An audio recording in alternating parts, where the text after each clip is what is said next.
start the campaign, to revitalize the campaign against chemical lawn pesticides. And we've brought along corn gluten. You all know that we're here to break the law. We're going to be spreading this corn gluten. Now, just a bit of background on why corn gluten and why it's illegal in PEI. If you remember, in 2009, the province introduced cosmetic pesticide legislation, implemented in 2010. At that time, Environment Minister Richard Brown had a think, and he thought, okay, we don't have the, I'm assuming, we don't have the capacity ourselves to evaluate these chemicals. We don't have the time, we don't have the money, we don't have the expertise. So I'm going to look at legislation in different provinces and see what we can adopt. At the time, there was the Ontario legislation, which is widely touted as the best legislation in North America. It bans virtually everything that could be used in lawns, 90-some individual chemicals. Then there's New Brunswick, which has the very worst cosmetic pesticide laws in Canada. Environment Minister Richard Brown decided to pick the worst cosmetic pesticide laws in Canada. He adopted New Brunswick's legislation word for word, and that's what we've got now. One chemical is banned. 90-some that Ontario has banned are still being sprayed willy-nilly around the province.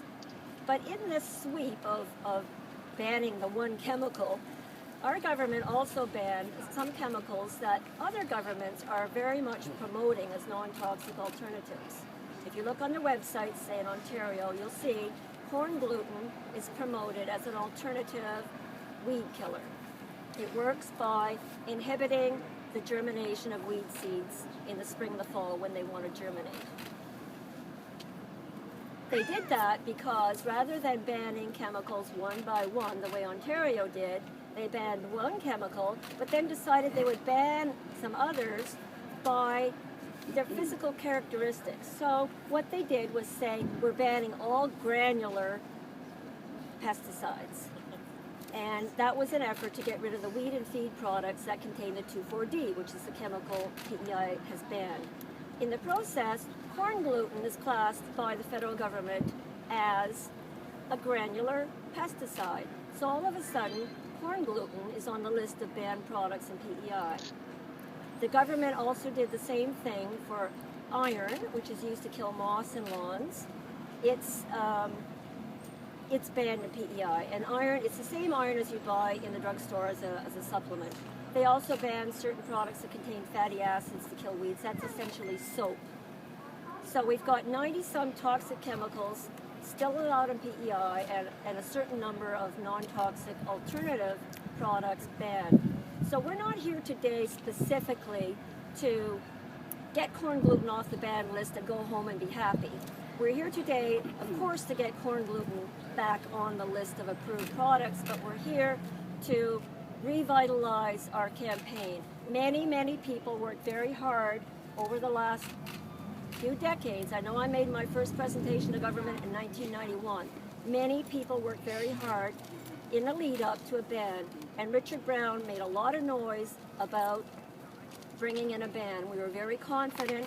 There was a petition circulated with thousands of names. A legislative committee heard all kinds of responses from the public.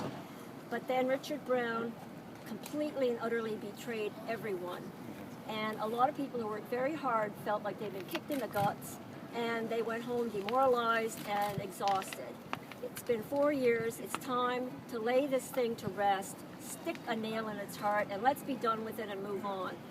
Come this next sitting in the legislature, we want to see legislation similar to or identical to Ontario's, banning absolutely everything. Most Canadians are protected now by bans of lawn pesticides. Why should not people in PEI have that same kind of protection?